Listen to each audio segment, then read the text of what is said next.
بسم اللہ الرحمن الرحیم۔ السلام علیکم، آپ دیکھ رہے ہیں الف نیوز اور میں ہوں آپ کے ساتھ ماجد علی۔ شامل کرتے ہیں آج کی ہیڈ لائنز۔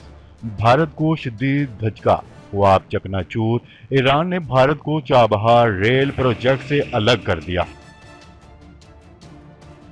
چابہار منصوبے سے علیحدگی، بھارت کو پاکستان کی مدد کی ضرورت پڑ گئی۔ بھارتی حکومت نے مقبوضہ کشمیر کے حوالے سے ایک اور فیصلہ سنا دیا۔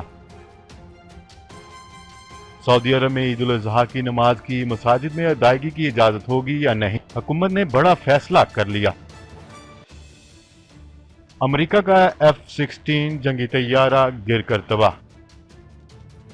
روس کورونا ویکسین کے لیے ٹرائل مکمل کرنے والا پہلا ملک بن گیا۔ ویکسین کا انسانوں پر کامیاب تجربہ۔ تائیوان نے ایک ہفتے پر محیط جنگی مشقوں کا آغاز کر دیا۔ امریکہ اور چین کے مابین بحیرہ جنوبی چین کے معاملے پر کشیدگی شدت اختیار کر گئی۔ دیامیر بھاشا ڈیم، وزیر اعظم عمران خان کا اہم فیصلہ۔ وزیر اعظم عمران خان کا ترک صدر کے لیے اہم پیغام۔ تیل اور گیس کے ذخائر کی تلاش، پاکستان کو بڑی کامیابیاں ملنے لگی۔ پاکستان اور دنیا بھر کی خبروں سے باخبر رہنے کے لیے الف نیوز کو سبسکرائب کر لیں اور بیل آئیکن کو کلک کرنا نہ بھولیے گا۔ ناظرین، اپنی آراء کا اظہار کمنٹ سیکشن میں لازمی کیجیے گا۔ ہیڈ لائنز آپ نے جانی، اب بڑھتے ہیں خبروں کی تفصیلات کی طرف۔ ایران نے فنڈز میں تاخیر کرنے پر بھارت کو چابہار ریل پروجیکٹ سے الگ کر دیا۔ ایرانی حکومت نے اپنے طور پر ریل لائن کی تعمیر کا فیصلہ کر لیا ہے۔ میڈیا رپورٹ کے مطابق بھارت اور ایران کے درمیان 4 سال قبل یہ معاہدہ طے پایا تھا، جس کے تحت افغانستان کی سرحد کے ساتھ چابہار سے زاہدان تک ریلوے لائن کی تعمیر ہونی تھی۔ بھارتی اخبار کی ایک رپورٹ کے مطابق ایران نے پروجیکٹ شروع کرنے اور فنڈنگ میں تاخیر کرنے پر بھارت کو اس پروجیکٹ سے الگ کر دیا ہے۔ ایرانی حکام نے بھارتی میڈیا کو بتایا کہ پورا پروجیکٹ مارچ 2022 تک مکمل ہو جائے گا اور ایران اس ریلوے لائن کو بھارت کے بغیر مکمل کرے گا۔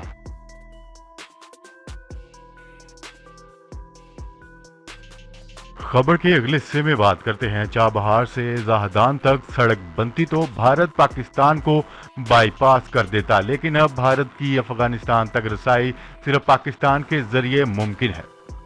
گزشتہ روز بھارت کو شدید جھٹکا لگا جب ایران نے چابہار منصوبے سے بھارت کو الگ کر دیا۔ بھارت کو اپنے ایک وقت کے دوست ملک کی طرف سے مسلسل دھچکوں کا سامنا ہے اور سر فہرست میں تازہ ترین ملک ایران ہے، جس نے چابہار ریل منصوبے سے بھارت کو نکال باہر کر دیا اور چابہار سے زاہدان تک ریلوے لائن خود تعمیر کرنے کا فیصلہ کیا ہے۔ نیوز رپورٹ کے مطابق مودی کو دنیا بھر میں ذلت کا سامنا کرنا پڑ رہا ہے، کیونکہ چابہار سے زاہدان تک سڑک بنائی جانی تھی جس کے ذریعے پاکستان کو بائی پاس کیا جانا تھا، لیکن یہاں پر پاکستان کا دوست چائنا بازی لے گیا، جس کا مطلب یہ ہے کہ اب بھارت کی افغانستان تک رسائی صرف پاکستان کے ذریعے ہی ممکن ہے۔ واضح رہے کہ ایران نے مالی امداد کے مسئلے کا حوالہ دیتے ہوئے بغیر کسی بھارتی امداد کے چابہار بندرگاہ سے زاہدان تک ریلوے لائن کی تعمیر میں آگے بڑھنے کا فیصلہ کیا ہے۔ افغانستان اور ایران کے ساتھ سہ افریقی معاہدے کے حصے کے طور پر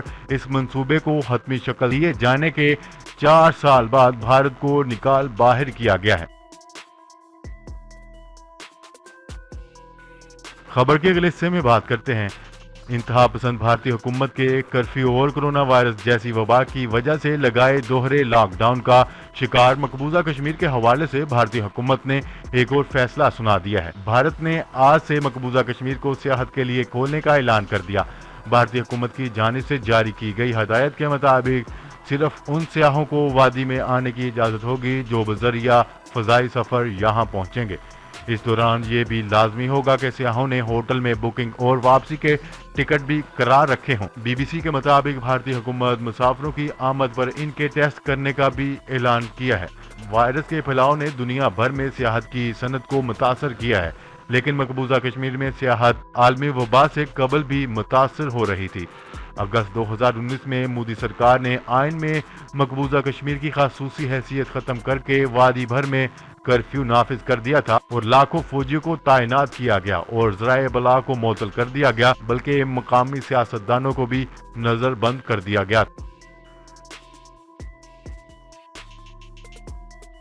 خبر کے اگلے حصے میں بات کرتے ہیں۔ سعودی حکومت نے اعلان کیا ہے کہ شہریوں کو رواں سال کرونا وائرس کے پھیلاؤ کے خدشات کے باعث عید الاضحیٰ کی نماز کی ادائیگی کی اجازت دی جائے گی۔ نیوز رپورٹ کے مطابق سعودی عرب میں صرف کچھ مساجد میں عید کی نماز کی ادائیگی کی جائے گی۔ تمام مساجد اور شہریوں پر لازم ہوگا کہ حکومت کے طے کردہ احتیاطی تدابیر پر عمل درآمد کریں۔ حکومت کا کہنا تھا کہ کرونا وائرس کا پھیلاؤ روکنے کے لیے مہم میں تیزی لائی جا رہی ہے۔ کھلے میدانوں میں نماز کی ادائیگی سے منع کیا گیا ہے۔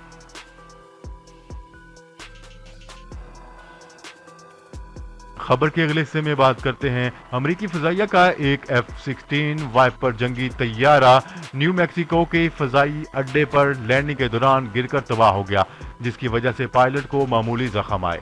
امریکی فضائیہ کا F-16 وائپر لڑاکا طیارہ جو کہ 49ویں ونگ کے ساتھ منسلک تھا، حادثے کا شکار ہو گیا۔ طیارے کا اکلوتا پائلٹ چھلانگ لگانے میں کامیاب رہا۔ نیوز رپورٹ کے مطابق بتایا گیا ہے کہ ہنگامی رد عمل کی ٹیم اس وقت جائے حادثہ پر موجود ہیں اور حادثے کی وجوہات کا پتہ لگانے کے لیے تحقیقات جاری ہیں۔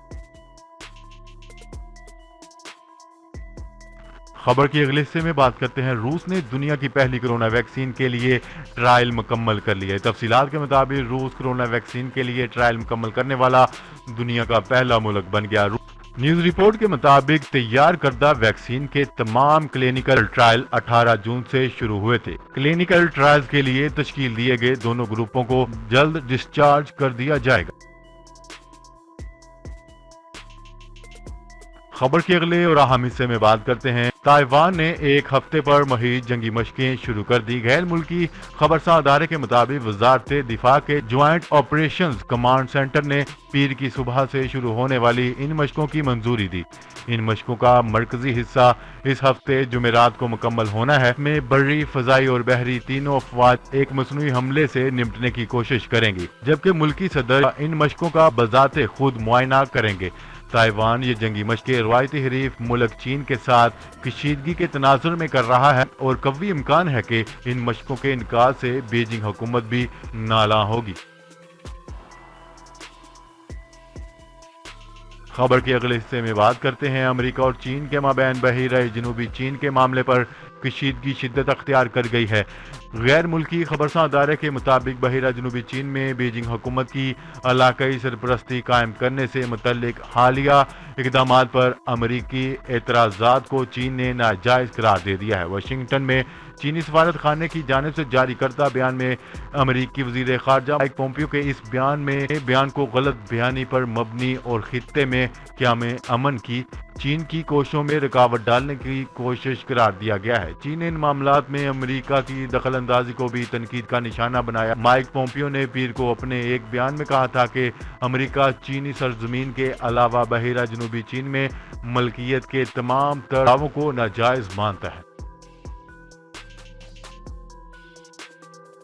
خبر کے اگلے حصے میں بات کرتے ہیں۔ وزیر اعظم عمران خان نے پن بجلی کے منصوبے دیامیر بھاشا ڈیم کی تعمیر کا جائزہ لینے کا فیصلہ کر لیا۔ نیوز رپورٹ کے مطابق خیر آب کی تعمیر کے ذریعے پانی اور توانائی میں خود کفالت کی جانب پیش قدمی کے سلسلے میں وزیر اعظم عمران خان آج دیامیر بھاشا ڈیم کے تعمیراتی مقام کا دورہ کریں گے۔ وزیر اعظم عمران خان دیامیر بھاشا ڈیم کی تعمیراتی کام کی رفتار اور اس کے معیار کا جائزہ لیں گے۔